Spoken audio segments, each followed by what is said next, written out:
Hey there everyone, this is Evil Monkey here to bring you another First Descendant video. This one's on the April Dev Q&A that just ended a few days ago. Sorry this one took a little bit longer to come out than I wanted it to. I've never worked on a video this long, so it took considerably more effort than I thought it would. But yeah, let's hop into it. I tried breaking up this video as much as possible and organizing all the questions into different sections. But to start this one out, there was a statement at the start of the Q&A from the director. So to summarize up that statement, Serena won't be nerfed. Instead, they'll put an HP cap on her 4th ability for her scaling on it. But it won't affect current builds. That'll basically be a way they future-proof the character. And then they also plan to narrow the gap between gunplay and skill-based ascendants. In May, they're going to try and improve that with Void Erosion Purge to balance a little bit more. In May, we'll also get new arcade tuning slots. In June, we'll get the external component update for cores. And then they also said Season 3, they plan to introduce passive skills. They didn't go really in depth in that, but I'm assuming we'll hear about that more soon. Mid-Season 3, we'll get additional reactor enhancement stages, so skilled damage dealers will go up in priority again. Then we'll also get the new module system with random stat rolls. Once again, they didn't really talk about this, so I'm assuming we'll get more information once these updates are going to come out. And then Season 3 and beyond, they want to roll out in-game content. In this one, they do say it's centered around skill damage dealers, but they also answer a few other questions they want to count with multiple types of in-game content, so it'll be centered around everything. But that was pretty much the summarize of the intro, so let's just hop right into it. We'll start off with Season 3 stuff. The question was actually asked about the start date for Season 3, since someone brought up on June 19th is when support for last-gen consoles end. And I'm assuming they're saying July 3rd for Season 3, since that's when the Battle Pass will end. They're curious if there will be like a 2-week preseason, but the team actually said they don't know when Season 3 is going to start. They're still finalizing the date. So I'm assuming we'll get more information on that on May 11th during the dev conference. Is Season 3 going to bring depth to class-I fights? Meaning, is there any chance we're just going to not be able to one-shot them and actually have a fun fight? And the director actually said, yeah, we're going to make them have more depth. They won't just be one-shot loot boxes, as the director puts it. And they actually talked about this in other points. They want to make the fights better, but they'll also increase the rewards since they're increasing the length of the fights. So it feels like you're still getting that time to reward ratio correct, which is something I've talked about so much on my own stream. That is something that needs to be done. That if you're going to increase the fight length, which will be good because it makes the fights more fun to run through, you also need to proportionally increase the reward so people feel like it's an okay to increase it and you're going to be rewarded for your time. So it's very good they're moving that direction. I 100% agree with that. This person also asks, is there going to be content where support characters have a role, since right now we are in a very DPS heavy meta where there's no real point in tanks or supports unless they're just going to give something that will allow DPS to do something faster. Such as Lepic's kind of in a support role right now, since he can just pull a whole room into one point, which allows DPS just to, shoot into a giant massive ball of enemies. Or Luna, who just gives a whole bunch of buffs to allies, including crit. And the director actually did also acknowledge this and said, since the First Descendant is a farming game, it should be enjoyable in solo and groups. Most content's designed to be played without relying on supports. Thus, they gave supports transient mods that allow them to do damage. Because I believe support should be able to do damage as well, but just not as effective as DPS characters. That said, though, one thing that they're working on, expanding out in-game content to have a more diverse amount of experiences, which is including solo content and party-oriented missions where support characters can shine, as well as content that's more based for guns and skill-based Descendants. So we'll see a good variety of content, which I'm looking forward to. I would definitely love to see a more party-oriented content, since this is technically a co-op game, it'd be very fun to be able to make like a party and say, oh yeah, we need, you know, Luna here, or Eugen here, or an Ajax to put up his shield so he can survive. It'd be cool to get some variety in team comps instead of just, you know, doing what people do right now and running, what is it, 3 Serenas and a Lepic? Yeah. So let's hope for more diversity in our party orientation builds. Okay, this person actually asked a question that thank God they asked, because I'd been also wondering this. We have about 2 months left until Season 3, and there's a lot of stuff that's kind of happened recently in the game, with the NES nerfs, you know, causing the Steam reviews to become negative, and also a couple of other things. So this person's question is very valid, and what are we supposed to do until Season 3? Well, the director did come back and say they actually have stuff planned for that next month's update, or May's update, depending on when this video comes out. First being a new Abyssal boss, Ice Maiden, which the director did talk about in this Q&A, how they wanted to redo Abyssals to feel better. I'll talk about that more in the section where we actually talk about that. There's also quality of life features coming in. There's a new thing in the arcade tree called mutation cells. They did show an image. It looks very, very weird. Just image-wise, it looks very, very weird. But I'll go ahead and throw up the image right now, and you guys can kind of see, kind of looks weird, the item. I don't know how to describe it other than that. Apparently this will give us new things to do in the arcade tree. We're finally also going to get the external component cores, something that got delayed due to balance. We are also getting Party Finder, which I think is going to be so good for the game. The fact that you will be able to find players who want to farm what you want to farm, and it'll also help with some frustration if they add more complex boss mechanics that people fought when the game first came out. They faced a lot of frustration, especially things like, what's his name, Frostwalker. The flames got very frustrating when you had no communication. Same with Molten. Even though I love those mechanics, they did get very frustrating with randoms. And then, oh my god, we're getting dynamic motion. That'll be happening soon. I'll go ahead and throw up a couple of videos here that they showed during the Q&A. This one is Bunny. You can clearly see the status of that. Don't worry, there will be a slider bar for that. There'll also be some buffs going for skill-based Descendants, and some other buffs relating to firearms that are performing, and they also have a couple of events planned. So there's stuff that we'll be able to do for the last month before Season 3 happens, or the last 2 months, depending on when that date is. So look forward to that. This question is actually pretty funny, but also cool. This player wants to know if maybe there's a way we could have a like system on player lounges that are coming on Season 3, along with a leaderboard showing which one's most liked. And this would be pretty cool, because then we could actually have competitions, you know, of who has the best player lounge. I can't remember what game it was, but there was another game I played where you could actually go check out player lounges, because there was like most voted ones. And you could go into their lounge and just see what like the top player's lounge looked like. It was really cool. Unfortunately, I don't think that game had too much customization, but it was, like I said, a very cool idea. And then the director responded to the player saying, it's like you've seen our roadmap. So I think this is actually going to be a thing in the player lounge, where you can like other people's places and maybe a leaderboard.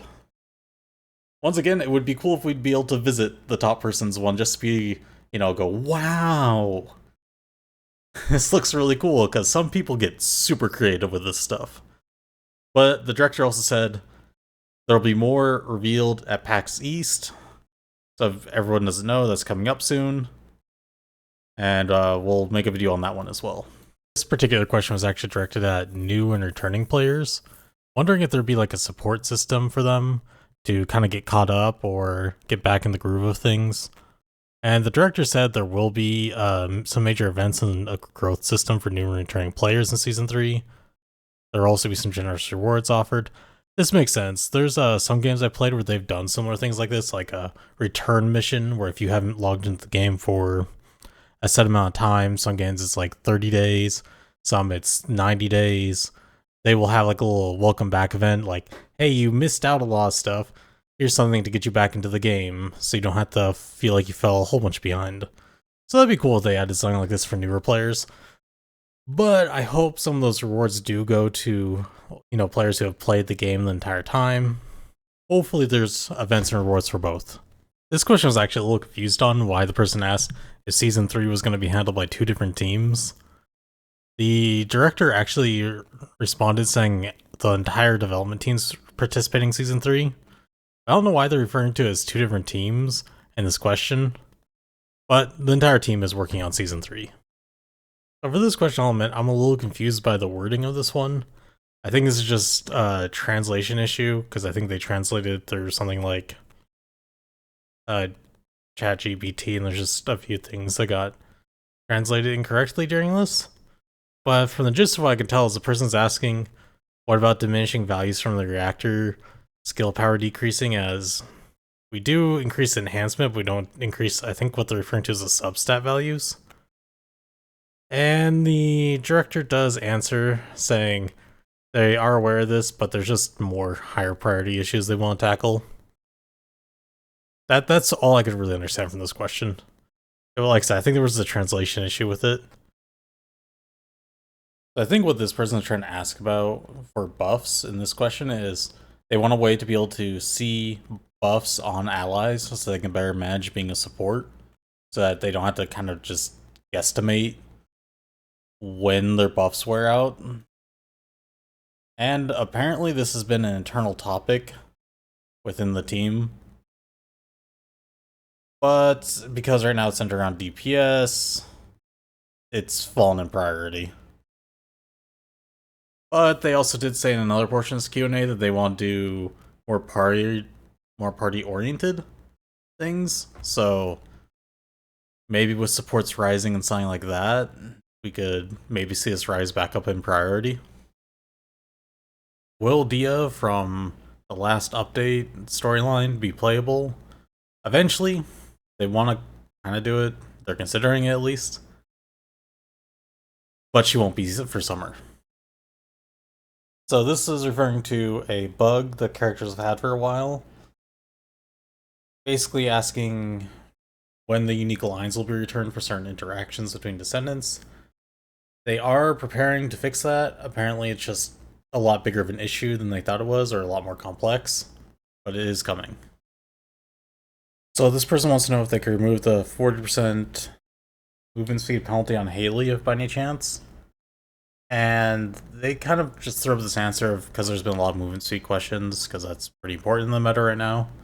Number one, Haley was designed to be a lower mobility but higher damage character, so they will look internally to see if they do need to adjust her at all. See if she's doing well enough within her numbers.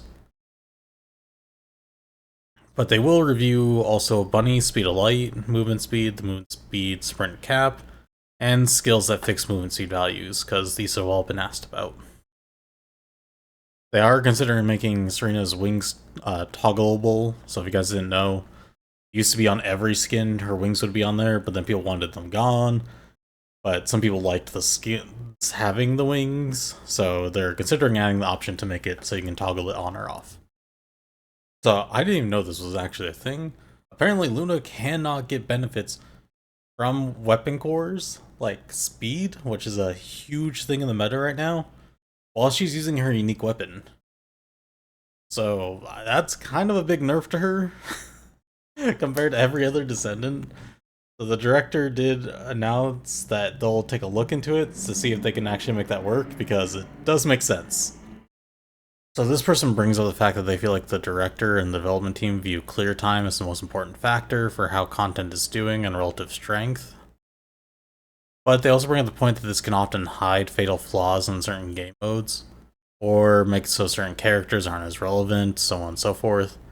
And they answer with saying it just kind of naturally aligns with how the strength is currently measured for the two type of contents in the game, which is hunting and boss killing. So they view that clear time is kind of relevant to those two contents.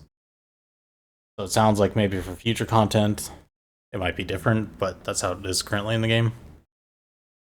This one's a simple one. The player wants to know, will males have jiggle physics too? And nope, it'll just be females. This is kind of a long one. This one's a statement from one of the devs. This is talking about the idea of breaking up the cosmetics into smaller parts, such as like gloves, jackets, shoes. But I think it's just best if I just read off this whole one. So just to share one thing among the many frequently asked questions, one recurring request is to further subdivide customization parts. For example, splitting skins beyond just head and body into separate top and bottom hats, sunglasses, and other accessories. I've actually addressed this several times in past AMAs. We didn't respond to it again this time, but I'd like to restate our position in order to maintain the identity of the game as a character-driven title rather than an avatar-focused MMO. We chose our current approach to costumes. Based on unexpected high interest in dyeing, we've since reinforced that direction by focusing on full-scale improvements to dyeing regions, expanding and refining universal skins, producing more skins, and enhancing overall skin satisfaction. We still believe there's room for improvement in those areas, but we are not considering a complete overhaul of the customization system, such as separating tops, bottoms, shoes, because require a total redesign of the current structure. Additionally, with the increasing number of costumes required for new features and collaborations, it's hard for me to view such a change as an efficient direction. That said, we do believe that player control over certain attached elements such as Serena's wings or Ultramarina's mask, which have frequently been raised issues, is ultimately necessary. We'll look into that as long-term improvement. We ask for your kind understanding, dear Descendants. Basically, this is saying, no, you will never be able to separate parts, such as, like, once again, the shoes, the tops, the bottom, all those will always be attached together. So this is their stance on it, and that's that. One of the questions asked multiple times is actually related to beam rifles. So for anyone who doesn't know, these guns have been dog water since launch. This has been the worst category in the game, gun-wise. And the devs did say they're actually looking at beam rifles. Beam rifles are one of the underperforming weapons in the game. They acknowledged that, and said they are in the scope of all the gun upgrades they're planning to do, but there's no final schedule yet for when that update will be released to buff beam rifles, but they are actually looking at them. So, similar to when someone asked about melee weapons, someone also asked about hybrid weapons, saying kind of a mix between two, like a sawed-off shotgun or a beam pistol that fires firebolts, which would be pretty cool. Kind of reminds me of some of the weapons from Fallout. And the director said there is no plans for hybrids right now, but they are working on different weapon types, and a new weapon type will be in Season 3. I'm assuming this refers to melee weapons, as the other members of the team kind of hinted at melee weapons were in Season 3. But we'll have to wait and see. But no hybrid weapons for now. So this was an interesting question, one I've never actually considered myself, because I've just kind of accepted it as in the game. But this person asked, because there's 2 slots missing from weapons compared to Descendants, is there a plan to actually add transient modules to weapons in the future? Something that could maybe change the gun or do something cool to it, change attributes, which is a cool idea, and I think that'd be a nice thing in the far future to rework guns. But the director did say there is no plan for that, mainly because things like cores or other options are being added to the guns, and they're doing a whole bunch of other things, and there's just not really any plan to. So this question is actually relating to weapon cores, and if we can maybe get a loadout system or a library system to allow us to more easily swap around and save presets of weapon cores that we like, so you don't have to continuously reroll them, which would be a time saver.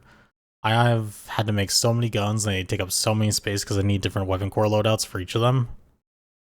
And the director did respond that they actually did try this method internally, or reviewed it at least, and it just didn't work. It was too complex for the system and user experience. So they took a different approach. This is why we got the upgrades to ultimate weapons, where you automatically have a weapon core added onto it, along with it being maxed unique ability, as long as you've done it before on a different version of that gun. So, those were the solutions to this answer. Okay, so this is something that's brought up in the community a lot, asking if we'd ever be able to dual wield SMGs or pistols in the future. Every time this was brought up, I always imagined just a gun that was default dual wielding, not being able to select two different guns or two of the same gun. But the developer actually did respond to this. He said they actually like this idea of being able to dual wield guns, but then he thought, wait, what if there was two Last Daggers or two Malevolents? And yeah, that's not balanceable. You'd have to like half the stats or something. Two Last Daggers. One already breaks the game currently. Two, the only limit would be my ammo, but then I just play Glay. Yeah, but it's something they said they will think about, but it would be hard to balance. Okay, so melee weapons were asked about so many times, as the devs did say in one live stream that they did want to work with melee weapons. Now, the original response to this was they could not reveal any information of it, but they kind of insinuated that Season 3 will get melee weapons, with one of the questions being, are we going to see melee weapons in 3? And one of the devs just replied, maybe, smiley face. So it looks like we'll probably get melee weapons in Season 3. There's also been other questions asked about different varieties, but we'll get into those in a minute. But yeah, melee weapons. They even asked what types there would be. Someone brought up things like scythes and whatnot, maces, greatsword, lances. And the director did say he thought those were cool, but he kind of had a different idea in his head of the direction they would go with melee. But he said maybe for those. Weapon balance was also asked about, considering the devs have said they want to balance skill damage dealers and gun damage dealers out so that they do about the same. There was a question brought up about, well, guns aren't actually balanced amongst themselves, so what's the plan for that? Since some guns like Last Dagger and ATAMs are just outperforming everything else in the game. And the director responded that the goal was to actually bring them closer to Last Dagger for every gun that's unbalanced. Well, not unbalanced, but underperforming. This kind of goes back to the point that they made earlier, where they want to bring all the guns and characters to roughly around the same level. Even if Last Dagger's underperforming now, their idea is that with each season, the content will kind of be leveled up to make it easier to go through previous content for new players. So this kind of aligns with that ideal. While they also still do want to keep new content challenging for older players. Okay, so anyone who's played since Season 0 or 1, or even this season with the Battle Pass, may have seen some skins that were for purple weapons, or blue weapons, and thought, wow, I want to tear out my hair because I can't use that on my nice new ultimate weapon. And that's what this question was. Will there ever be any readjustments to purple and blue weapons so that we can use those skins? And the director actually answered, no. Because ultimate weapons won't be that way. But even though rare weapons, purple weapons can never measure up to ultimate weapons, he actually has looked into it internally with the team to redoing some of those skins to be used on ultimate weapons. So those purple and blue gun skins could be used for the better guns. But he also said this takes a significant amount of work, so it probably wouldn't happen anytime soon, and it'd probably just be better to make new skins for ultimate guns instead. But it is something they are thinking about internally. It just will take some time. Dailies and weeklies are pretty common in a lot of these continuous release games. And this question was directed at that. What's going to be the core like gameplay loop for dailies and everything? And the goal is for Season 3 is to structure the gameplay naturally to gather around Sigma Sector, Void Vessel, and Axion Continent. This question's about Void Purge. Wondering if we'll actually get like a meta shift for skill damage attack, especially like non-attribute. And it was answered that was actually in the plan and it's currently going to happen. There will be buffs for non-descendant or non-attribute descendants, and also buffs for other skill damage as well.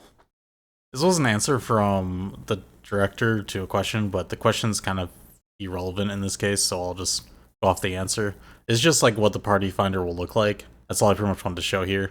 The question was actually completely irrelevant. That question was asking about content and rewards for parties if they be improved. But the answer ended up just being about the party finder system. I think that was the question that was kind of lost in translation. But this is the preview of what the party finder is going to look like. I just wanted to show you guys that.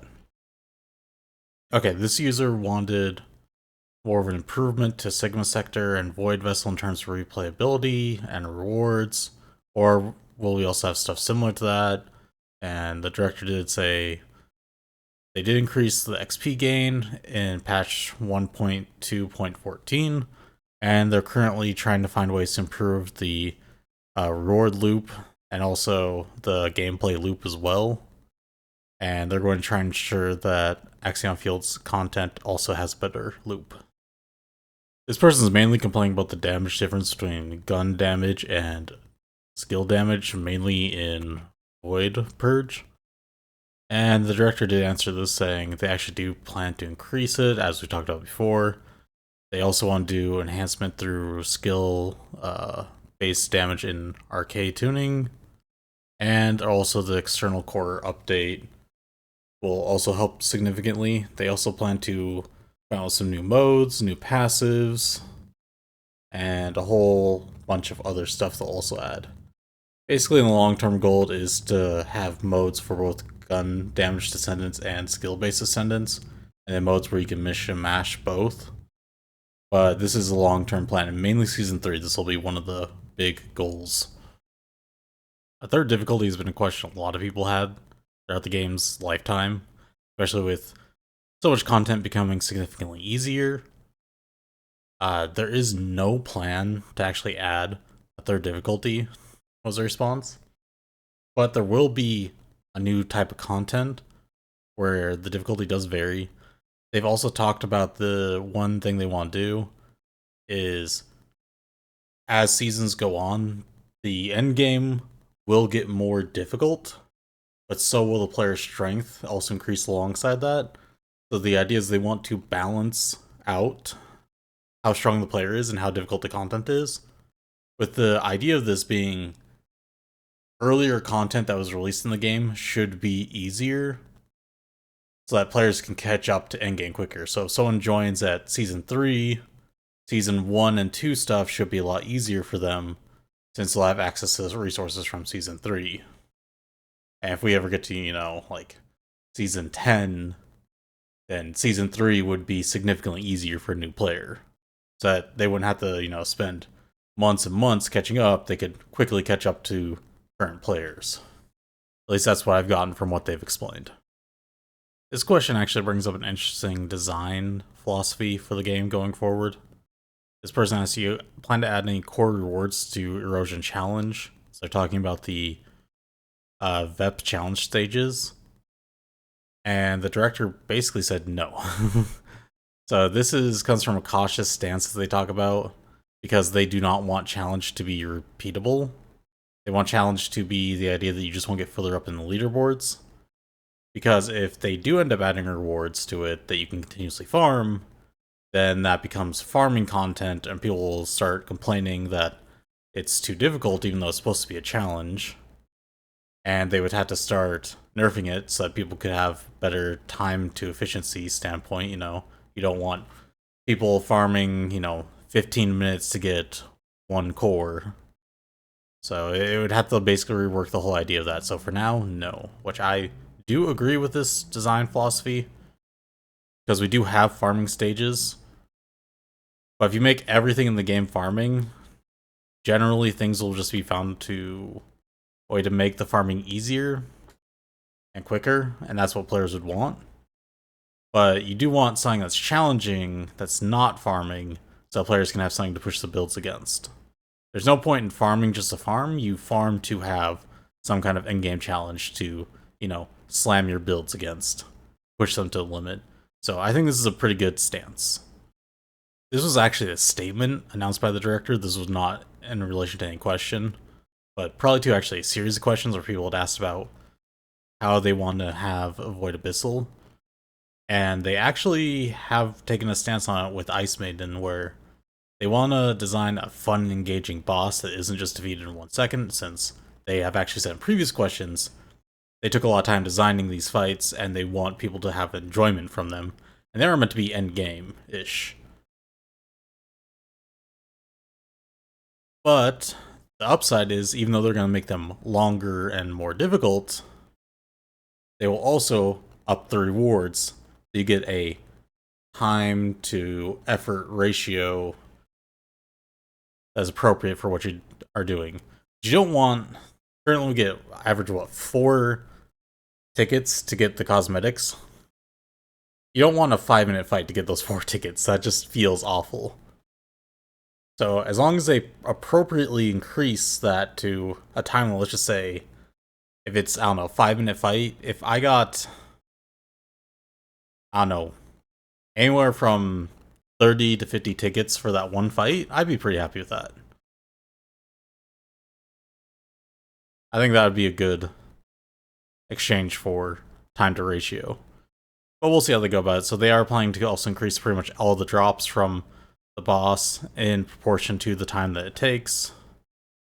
Or they feel like it takes, so like I said, if they think it's going to take like a 3-minute fight, they're going to increase it proportionally to, the time that would take to do that 3-minute fight.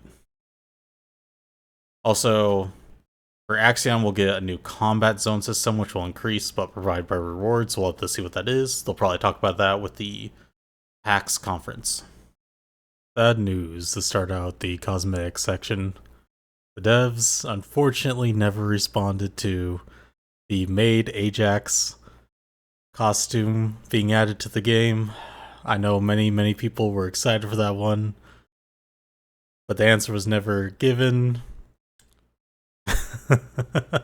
Okay, I can't keep a straight face. Anyways, going on to the actual cosmetic news. A transmog system was brought up in this Q&A as well, when asking if we'd be able to do that in the future update. For anyone who doesn't know what that is being able to take the look of another gun and then slap it onto a gun that you like, without being able to change any of the gun's stats or any of its utility. You just basically change its appearance. The director actually did respond that they discussed this a lot within the team, but there's no concrete plans yet, so for right now they're just going to continue releasing ultimate skins. What would be a cool system to get? I'm not quite certain how that'd work with some of the guns, since they have so many different visual effects. With something like King's Guard Lance, would that change based off that, or would the lances just use default? It brings up a lot of questions, so I understand why the system won't be in place yet, and probably will need a lot of work. Solo dance emotes are being worked on, so look forward to that one.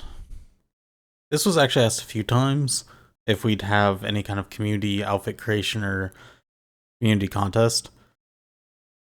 And it sounds like they're pretty interested in doing that, just no, time frame for that. Something asked was, would we be able to eventually apply like color dyes to abilities to change the color of the abilities? For example, have Blair, instead of having red flames, have like blue flames. But nope, no feature is planned to be added at this time. But they do understand the want for this. This one's a 2-parter actually, and both were answered. They want to know, is there any option that we'll be able to eventually get fellow or co-op emotes to the photo mode? And will we be able to get a 360 camera rotation for walking in Albion? And apparently both are requested. A lot. But the fellow and group emotes, they'll have to discuss with the team to understand why they're excluded. The director actually doesn't know. And they will also talk to the team about adding the 360 camera rotation, but more than likely this will be added to like an auto walk feature. So both are requested, but we don't know if they'll ever be added. will outfits that were previously sold for things like Christmas, Valentine's Day, and etc., seasonal outfits, will they be resold? They're currently not reviewing that, but they will discuss it. I imagine they will resell old seasonal outfits like the Valentine's Day. There are some they can't do, so anything from, I think, midway through season 1, or was it everything up to season 2? I think it was everything up to season 2.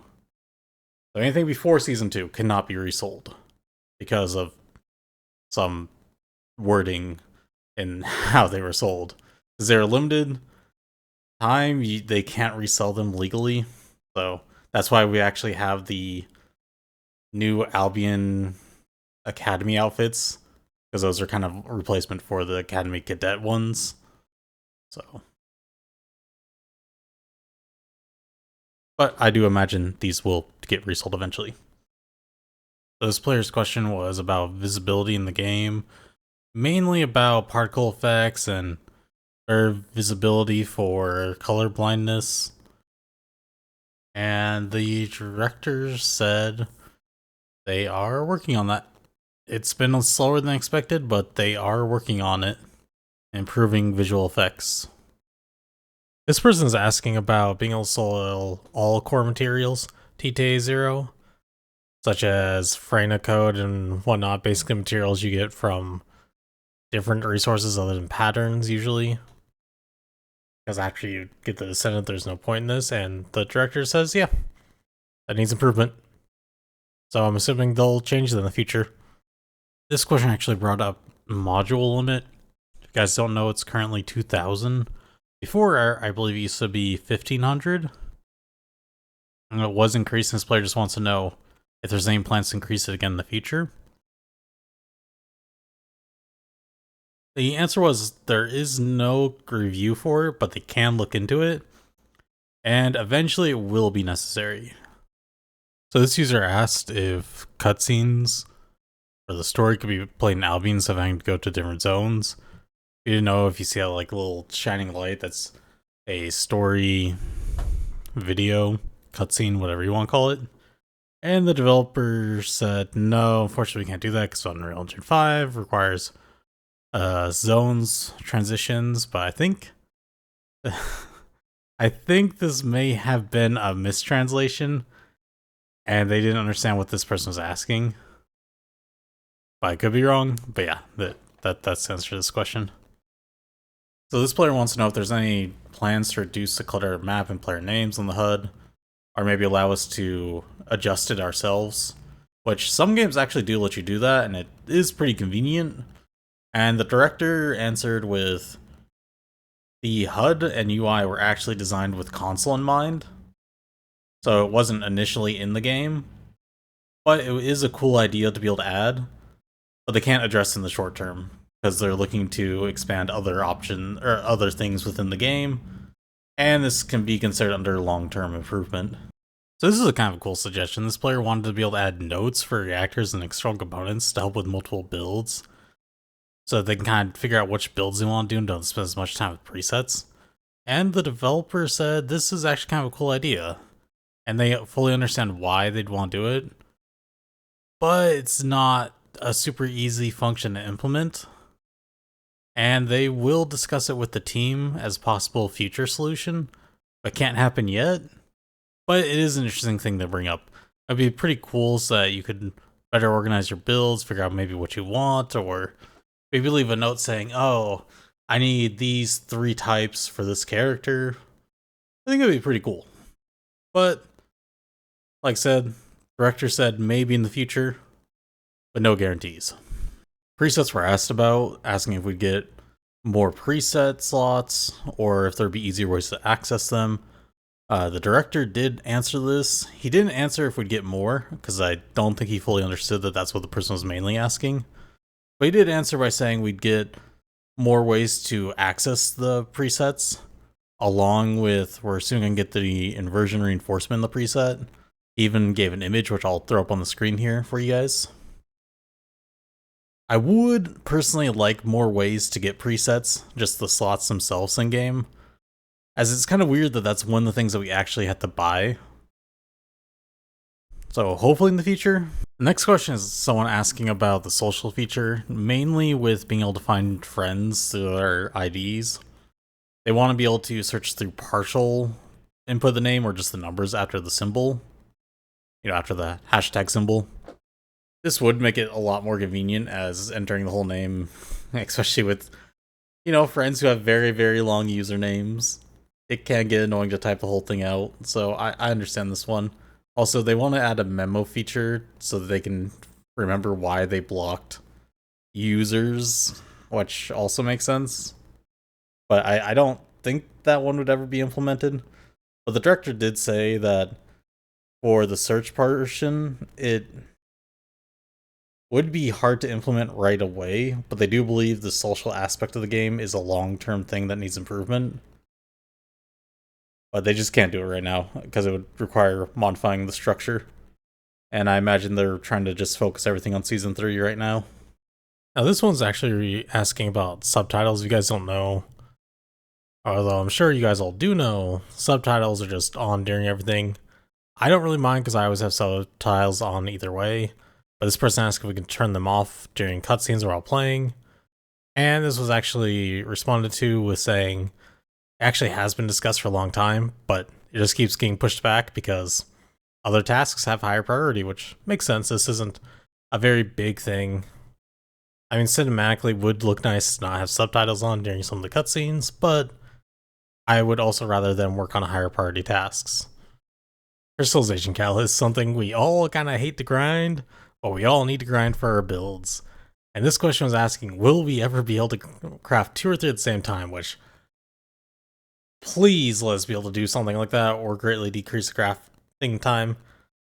And the director did announce that there will be some kind of task we'll be able to do to greatly reduce, or at least slightly reduce, not greatly, slightly reduce the research time.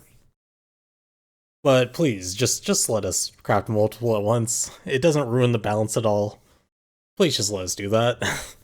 That's all we want. So another question that the guy asked about crystallization catalysts, because this is something we always need to farm. No matter if you're early in the game or late in the game, you always need crystallization catalysts. This always needs to happen. So this question was asking, will we be able to have any content where we could just farm them? Not farm the blueprints to farm them, just straight up farm them, which would save so much time. And the director answered there's no concrete plans yet on this. They do think they need to redo some of the farming system a little bit so new players can settle in more smoothly. They're considering something kind of like how we've gotten recently with Sigma Sector, 400%, and Void Vessels, but they're still early in discussion and they're trying to find a way to simplify this whole structure a lot more. So this is kind of something that will be down the road for them, but nothing concrete yet. The question this player asks is about grappling hooks colliding with other players in midair and just plummeting to the ground. I fully agree with this. I've had this happen so much in Sigma Sector where I will just collide with someone and then slingshot into a random direction or into a wall, and my grapple hook's just on cooldown. It is so frustrating. I wholeheartedly agree with this player. And the director also agrees, as this does disrupt the smooth flow of gameplay, and the collisions between characters is a part of an issue, but it requires a fundamental rework of certain things, making a daunting task. So they can't do anything now, but they are going to discuss whether it'd be possible to at least deal with the grappling issue. Will arcade tuning boosters be added to Battle Pass and event rewards? Yep. They'll be available through events and other means. The next request is about asking if the devs can improve the support system, which I kind of agree it's not really needed right now. Or it's not that it's not needed, it's just unused. And the director says they will look into it after the party finder gets added, if it will need any improvements or maybe get fused into the party finder. So this one's asking about the rewards that they mentioned in the last dev stream for PAX East. And what kind of rewards they will be. Will they be physical or in-game? And apparently they're preparing some in-game rewards. But apparently there will be an online event for those who cannot attend, so hopefully anyone can get those rewards. I imagine there will probably be some other stuff for players who attend, but we don't know. We'll see when it comes around. This person asked if they could please remove void fragments. They're unusable now. They just remain there.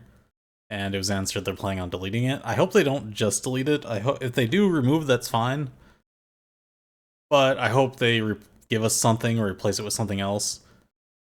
Because I don't want, the 1 million or whatever void shards. Wait, is it 1 million or is it 10,000? However many I have in my inventory, I don't just want those vanishing. It's just like, oh, all the resources just vanished. That feels like crap. Instead, I hope they give us like something maybe like gold or something in compensation for getting rid of those. This one's relating to medals that came out recently. People don't know there's one where you have to get 60 crystallization catalysts on 20 different descendants, and they want to know if they plan to nerf it. And the director said, yeah, this one is excessive. They're discussing it with the relevant team, so hopefully that one becomes less of a nightmare to do, because I've gone over this on my stream before. It's so excessive how much time and effort. You could not get that amount of crystallization catalyst in the game without throwing excessive amounts of money into the game currently, even if you min-maxed it. This player wants to know if we'll ever be able to replay old missions like the first one, since you can't play that one outside of when you first start the game, and nope. That's pretty much the answer here. You can rewatch the cutscenes, but there's no real demand to replay story quests like that, so no. There won't be any real effort on that. But apparently you will be able to revisit previous story content through official website in the future, but I doubt that's replaying it. It's probably just watching a video. Will there be a plan to ever evolve characters past ultimates in another tier? Nope. But we will be getting passives. Okay, so for this question, I'm not gonna throw up the dev answer nor the player question. This player question got asked a lot, but I don't want to throw up the question because it's literally just some groups accusing other groups of manipulating opinions in the game or of how the game should be directed, so I don't really want to throw up the questions. But I will give basically what the devs answered and the general point of the question. They want to know if there will be in-game surveys that could give maybe better reflection of the overall player base. And the devs said they are working through adding multiple ways to get players' opinions, including interviewing players who left the game at specific points in the game, and they're reviewing the possibility of in-game surveys. Yeah, I'm not gonna throw up the question. That's the general question. That's the answer the dev gave. This isn't a question I expected to come up, but it came up multiple times, so I'll definitely throw this one up here for you guys. This person wants to know, will there be merchandising? Being able to buy maybe a figurine or, posters, any kind of merchandise.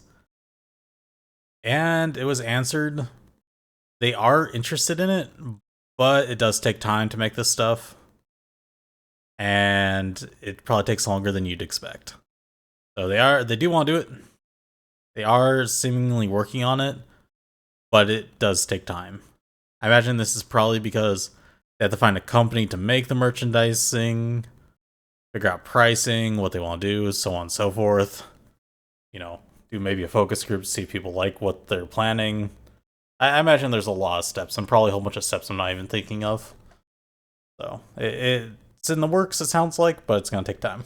And that wraps up the Dev Q&A recap for April 2025. Once again, I'm sorry for how long this took to come out. I kind of underestimated a lot of the time that it would take to do this one, and I was a little unprepared because I'd never done a video of this long before. Next time, I'll come up with the video a lot faster because I'll be a lot more prepped for it. Also, don't forget, there's a dev livestream at PAX East. It'll be live streamed on their YouTube channel, I believe, on May 11th. I'll be doing a recap video for that.